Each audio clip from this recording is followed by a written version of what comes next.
Hello there, YouTube viewers. This is Remnant Church with another video. And the title of this video is that pornography should be outlawed, made illegal. And I do believe that pornography should be illegal, and I believe that people who produce it should be arrested. I'm doing this video actually in response to, I guess, a YouTube account holder named, I think, Jackson Heathen. He posted a comment on the video I recently did about 50 Shades of Grey. I did that video actually at a movie theater. Because I believe that, because basically in the description of the video I put in there that I believe it should be banned. And he said, "Oh, you want to ban that? Insinuating that I'm some kind of tyrant or something because I want to have it banned." But actually, I can give you a good legal argument why pornography should be banned, and you can ban obscenity too. Okay, you can ban obscenity, and especially if it's of a sexual nature. And I'm really against the pornography, and here's why. As you know, pornography, I'm against pornography because it's degrading to women. Because it's causing women to have to sell their bodies, okay, being filmed or having sex. I mean, it's just degrading to women. It teaches men that women are sex objects. Number two, I'm against it because it destroys families, and it causes men to, it basically changes the biochemistry of a man's brain who watches that stuff. Makes them more apt to commit violent sexual crimes of violent nature, and usually it causes a heavy addiction. I mean, that stuff, it's almost like being addicted to pornography is almost like being addicted to crack and cocaine or something like that. Then studies it proves basically you get addicted to the pleasure centers in your brain. Your brain produces a pleasure chemical that you get addicted to. So you're getting addicted to that, and it's a very strong addiction. And I believe there's a demonic element to that. Okay. And so I mean that's some of the reasons why I'm against that. Now, I want to answer Jackson Heathen and anybody else who criticized me on that. Here's how. Pornography, what is the difference? And I might ask a question. What is the difference between a prostitute or a hooker and a porn star? What is the difference? I'll answer that question for you. The only difference is both of these people, both the porn star and the prostitute, are both getting paid for sex. They're selling their body for sex. Same exact transaction. But there's two differences I can actually say on that. The porn star may not be getting paid by somebody to have sex with them. They're getting paid by the producer of a porn movie to have sex with somebody else in front of a camera. And there's a camera involved. Okay? So to me, the pornography producer might as well be, he's no better than a pimp.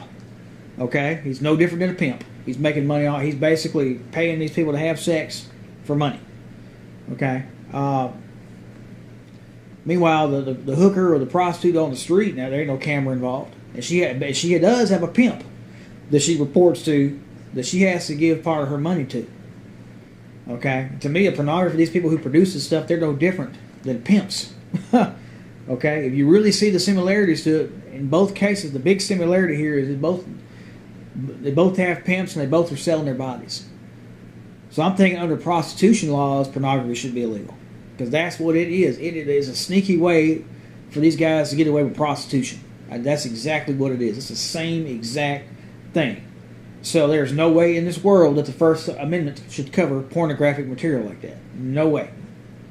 It is a bogus argument to say, well, if you ban that, it's against the First Amendment. And I know the pornography producers, they sued in court some time ago, and they got the obscenity laws overturned and everything like that based upon a bogus legal argument, basically perverting and trying to really stretch the First Amendment to cover it. But if you look at it logically and rationally, it's prostitution. Anybody with half a brain can see that. So that's what you're seeing on your television screen when you watch that garbage. And that's what it is. It's garbage. It's smut. It's filth.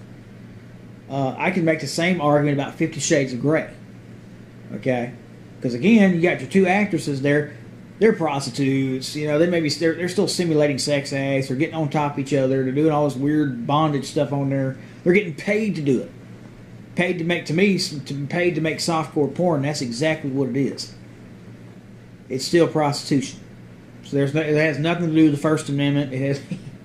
They're not out. Freedom of speech is when if somebody wanted to say, hey, if somebody said that I believe that pornography is okay, they make the statement to say that, or at least you're stating a belief. These pornographers, they're making money off prostitution, man. That's what it is. The First Amendment does not cover that, and it doesn't cover filth like that. Okay, these people who make this stuff and people who defend it and support it, they try to cloak themselves, with the American flag and the First Amendment, but it doesn't fit. Shows how fraudulent their argument is. So, but yeah, I want to do this video against that. I think pornography should be outlawed and banned, and I think any kind of movies like 50 Shades of Grey should be outlawed and banned, and the people who produce this stuff should be arrested. Okay, because they're hoarding these actors and actresses out like that. And these actors, these women and stuff, they're degrading themselves. I mean, they're just selling themselves out like that. This is interesting. I'm going to tell you this, and I'm going to close the video. I seen the testimony on TV. I happened to be watching a Christian program on TV about these people who got saved out of these different circumstances. And this one guy, he got married, started his own pornography business on the side, got him out of church, and he realized he could make a lot of money doing it.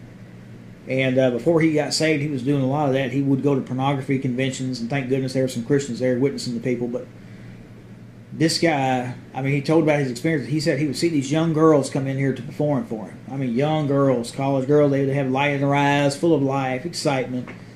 Then he would say that he was, over time, these women doing this, he would see the life slowly drain out of them. He wouldn't see the light. He wouldn't see that twinkle in their eyes anymore. That their eyes looked dead. They would get dead inside. These girls, these females, he could tell. And he said he could tell that engaging in this stuff was killing them, just breaking their spirit, sucking the life right out of them. And you mean to tell me that and some people mean that I have people try to argue to me that pornography is a victimless crime. No, it's not. The victims are the actors and actresses, and then there's the victims of the people who get hooked on it. And I bet you the pornography producers know that, much like the tobacco companies. The people get hooked on that mess of marriages that have been destroyed, families that have been broken apart because of it. By the way, how about the victims? All the women that have been raped because some guy got hooked on pornography, and then it led him down one step. He led him down the road, one step after the other in that direction. Okay, it's been proven that, and I've seen studies on this, that men who watch a lot of pornography, they have more of a tendency to be violent toward women, to commit rapes, sexual crimes, and it's a deadly trap when you get into it, because I've heard this from people who have recovered from it, that, and this is kind of like a drug addiction. It's really strange. You start watching it, right, and it's light enough material, but pretty soon you start watching more coarser and coarser material. Okay, you start watching worse and worse stuff to get the same high and thrill that you got the first time you watched it. It's kind of like a drug, right? You have to start taking more and more of that drug at a time to get that same high. You see how there's a connection between that and drug addiction? And really, all this pornography and all these filthy TV programs and everything, a lot of what you see on network television and movie theaters can be considered softcore porn. That has an effect on society. See, women become less valued. They become treated like sex objects. The importance of family is downplayed. Weird and abhorrent sex practices are glorified and put on the screen there. This pornography stuff, it just goes down, darker and darker road. And I really think, too, that all this pornography, I believe pornography has led to, and I hate to say this, but I believe pornography is responsible for a lot of sexual crimes against children. I believe that. To me, pornography, it leads into pedophilia and child porn and all that good stuff, and it feeds into it. And it's, to me, all the pornography, it's connected into it. And it really, to me, pornography is poison. It's a poison. When it gets inside somebody, it affects their mind, heart, body, and soul. And it's a poison. And it just leads to disaster. But I know Jackson Heath is going to get on here, and anybody else is going to criticize me. Ooh, this guy's a Nazi. He wants to ban, even though if you listen to my argument, I make a lot of sense. I'm being pretty logical and straightforward about it. But somebody's going to call me ignorant. I'm going to have a lot of name calling going on in this video. That's fine, whatever. Enjoy your First Amendment right to criticize me. At least you are actually doing a First Amendment protected activity, unlike pornographers and people who produce that garbage, who are pretty much basically a legalized form of a pimp. Okay, hiding behind a camera. Okay, so Anyway, thank you for watching this video. God bless you.